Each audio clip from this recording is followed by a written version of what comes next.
ભજન તો ઉગે પણ વાવતા નથી આવડતું. તારા પાટમાં વાવો તો બાપુ ગાંડા બાવળિયા ન ઉગે. કારણ કે તમારે અને મારે કઈક મેળવવું છે પણ ગુમાવવું નથી, એમ નામ મળે નહીં. 92 લાખ માળવાનો ધણી ભરથરી છે ને, જોજો વિચાર કરજો કે પિંગળાનો એક ઇતિહાસ એવો છે કે અશ્વપાળ પાસે રાતે ગઈ હતી અને ભરથરિયા જોઈ ગયો ને આમ થયું તેમ થયું ને આવી બધી વાતો છે. એ વાત ખોટી છે એવું મારો દાવો નથી, પણ હું તમને એક વાત કહું કે 92 લાખ માળવાનો ધણી હોય એનું બૈરું આવું જેવું તેવું હોય એવું હોય જ નહીં. પણ આમાં શું છે કે સાચો ઇતિહાસ બધા દબાવી રાખ્યો છે, પાદરી ઉથડક વાતો કરે. આ રામાયણમાં છે ને, રામાયણમાં તે બાપુ કેટલી ઊંધી વાતો ચિતરી નાખી છે. રામાયણ છે કઈક જુદી, દુનિયા ઊંધી કરી નાખી છે. એ 92 લાખ માળવાનો ધણી ભરથરી પિંગળા વગર બાપુ એક સેકન્ડ નો રહે કે ઈ પિંગળાને છોડીને બાપુ સાધુ બની ગયો હોય છે. કેમ બન્યો હોય છે વિચાર કરજો. એક વાર ભરથરી બાપુ શિકાર કરવા માટે જાય છે, 2-5 સૈનિકો છે હારે. એ શિકાર કરીને વળ્યા ને ત્યારે એક ગામની બાજુમાંથી નીકળ્યા અને એમાં કોઈક ભાઈ ગુજરી ગયેલો ને શમશાન યાત્રા નીકળી. એ શમશાન યાત્રા જાતી હતી ને, વાંહે એક બેન માથા પસાડતી જાતી, વાળ તોડતી જાતી. એટલે ભરથરીને એમ થયું, એના સૈનિકોને પૂછે છે કે આ શમશાનમાં બેન બૈરા કોઈ દી ન જાય પણ આ બેન કેમ હાલી જાય છે? વાંહે એનો આ ગુજરી ગયો એનો ભાઈ છે, એનો ઘરવાળો હશે, એનો દીકરો હશે, શું હશે? કે આપણે આ પાકું કરવું છે. એ શમશાન હતું ને ત્યાંથી આમ આગા ઘોડા ઉભા રાખીને જોવે છે કે શું થાય છે. એ લાકડા બાકડા ગોઠવીને ભાઈને ગોઠવી દીધો અને બેન બધાને કગરે છે કે મને જવા દો, હવે મારું 17 વયું ગયું, મારે આ દુનિયામાં જીવીને હવે શું કામ છે? એટલે કોઈ છોડતા નથી ને પછી બેન ને બાપુ સત ચડ્યું ને, જણના હાથમાંથી ચોંટ મારી નીકળી જાય, હળગતી અગ્નિમાં બાપુ એ દીકરી વહી ગઈ અને ભાડ ભાડ ભાડ ભાડ મંડી હળગવા. એ દીકરી હળગતી હતી પણ ભરથરી ઘોડા ઉપર બેઠો બેઠો પાણાની મૂર્તિ જેવો થઈ ગયો કે આ જીવતા જીવ આ દીકરી હળગી ગયા, કેટલો પ્રેમ હશે. ને એક ભાઈને પૂછ્યું કે આ ગુજરી ગયું કોણ હતું?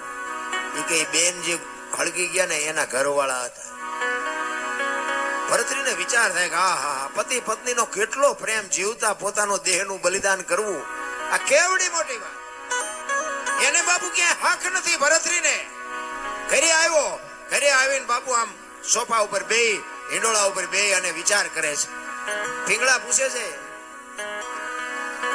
કેમ આજ કઈ બોલતા નથી? પાણી લઈ આવું, ચા લઈ આવું, જમવા લઈ આવું? એ કે પિંગળા આજ મેં એક સપનું એવું જોયું ને, એક ચિત્ર એવું જોયું કે મારું મગજ હજી કામ નથી કરતું.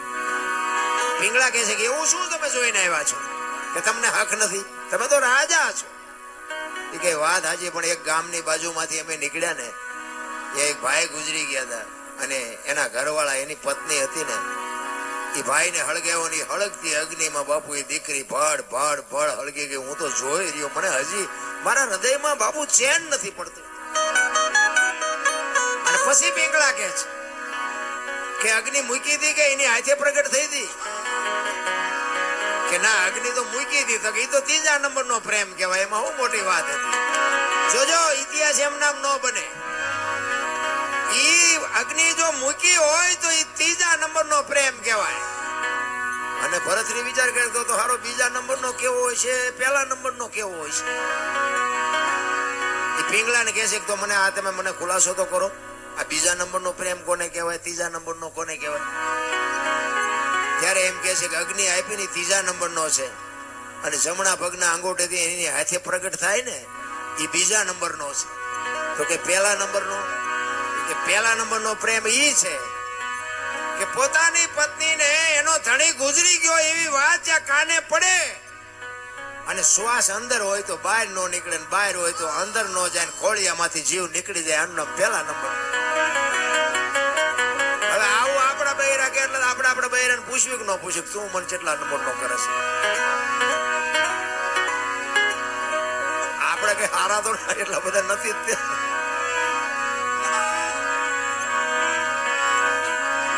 એટલે ભરથરી કહે છે પિંગળાને, પિંગળા તું મને કેવો પ્રેમ કરે છે? 1લા નંબરનો, 2જા નંબરનો, 3જા નંબરનો? એટલે સ્વાભાવિક છે આપણું બૈરું 1લા નંબરનો કરતું હોય, 3જા નંબરનો પણ એ તો એમ જ કે પહેલા નંબરનો કરું છું. એ તો કઈ એવું જ ન કે હું ત્રીજા નંબરનો કરું છું. એટલે પીંગળા કહે છે મહારાજ એ બધી વાત જવા દો અને જે કરતા હોય એ કરો. એ કે ના બીજું કઈ નહીં, ખાલી હું તને પૂછું છું, તું મને પ્રેમ કેવો કરશ? પછી પીંગળાને એમ થયું કે આ જાણ્યા વગર તો લોહી પીધા વગર રહેશે નહીં અને સાચું આમને સમજાવવાનું નથી. તેથી પીંગળા કહે છે મહારાજ તમને હું પ્રેમ પહેલા નંબરનો કરું છું, પણ અખતરો ન કરતા ને રોતા નહીં આવડે. જો અખતરો કર્યો તો દરબાર રોતા નહીં આવડે, પહેલા નંબરનો પ્રેમ કરું છું. એ કે ના એવું કઈ નહીં કરું. આપણે હકણા રહી 400 મહિનાનો સમય થયો ને બાબુ, એને મનમાં વાત જાતી નહોતી કે મારે પીંગળાની પરીક્ષા કરવી છે. એમાં એકવાર ફરીને શિકાર કરવા ગયા અને એના ભાઈ વિક્રમસિંહ ભેગા છે. વિક્રમને કહે છે કે જા તું મારો ઘોડો ને તારો ઘોડો બે લઈને રાજમાં જા અને તારી ભાભી પૂછે. Please stop using ChatGPT and Canva like children's toys. So what should I do then? First, stop scrolling. Second, download Cursive. કરવું પડે. આ આમચા નથી રાજા વાજાનો વાંદરા કીધા, આવા હાથે કરીને ઉભા કરતા હતા. એ વિક્રમ આવ્યો બે ઘોડા લઈ અને આવીને આમ દરવાજામાં બે ઘોડા હાથમાં દોર્યા છે ને હાલ્યો આવે છે. અને અટારી ઉપર બાપુ પીંગળા ઉભી છે, બાજુમાં એની દાસી ઉભી છે. અને પીંગળા પૂછે છે વિક્રમભાઈ તમે આવ્યા, તમારા ભાઈ ક્યાં? એટલે વિક્રમ ઘડીક બોલતો નથી. વિક્રમભાઈ તમને કહું છું તમારા ભાઈ ક્યાં? માંડ બોલ્યો, કારણ કે ખેલ તો પછી નાટક તો હરકી રીતે જ કરવું પડે. એ કે મારા ભાઈએ સિંહના શિકારમાં મારા ભાઈ ઉપર સિંહે તરાપ મારીને મારા ભાઈને મારી નાખ્યા સિંહે. એ આમના મટારી હાથ રહી ગયો બાપુ, પીંગળાના ખોળિયામાંથી જીવ નીકળી ગયો. હવે પડખે દાસી ઉભી છે એટલે દાસીએ પીંગળાનું બાવડું પકડીને કીધું કે હાલો બા. એ આમ બાવડું પકડ્યું ને ત્યાં પીંગળા પડી. કઈ બધાને ખબર પડી કે પીંગળા તો ગુજરી ગઈ. અને કડીક થયું ભરથરી આવ્યો ને બાપુ ખબર પડી ને પછી ભરથરી માથા મીડ્યો પસાડો. પીંગળા હવે હું તારા વગર અને 92 લાખ માળવાનો ધણી એનું બૈરું બાપુ ગુજરી જાય પછી પબ્લિક કેવી ભેગી થઈ છે. કીડીઓ ઘોડે માણા ઉભરાણો હો પણ ભરથરી બાપુ બેકાબુ બની ગયો. વાળ મીડો તોડવા, ધૂળ ને ફાકડા મીડો ભરવા. પીંગળા જાગ પીંગળા, પણ મરેલા બાપુ જાગે. આ તો પહેલા વિચારવાની જરૂર છે. હું તો એમ કહું છું કે ખતરા કોઈ વાત ના કરાય જ નહીં, પછી રોતા નથી આવડતું. આપણે જેલમાં કોઈ માણસ હોય એને બાપુ આ સંસારની હરવા ફરવાની ખાવા પીવાની મોજ કરવાની કઈ જરૂર નહીં હોય, એને શોખ નહીં હોય. આપણને દુઃખ થાય ખરું આ 10 વરા 20 વરા 25 વરા જેટલી જેલ હોય એમને કોઈનું મોઢું નહીં જોવાનું, 1-4 દિવાલો વચ્ચે જિંદગી કાઢવાની. પણ બાપુ એવું પગલું ક્યારેક ક્રોધ માણસને ચડી જાય ને પગલું ભરી લે ને પછી પસ્તાવાનો વારો આવે.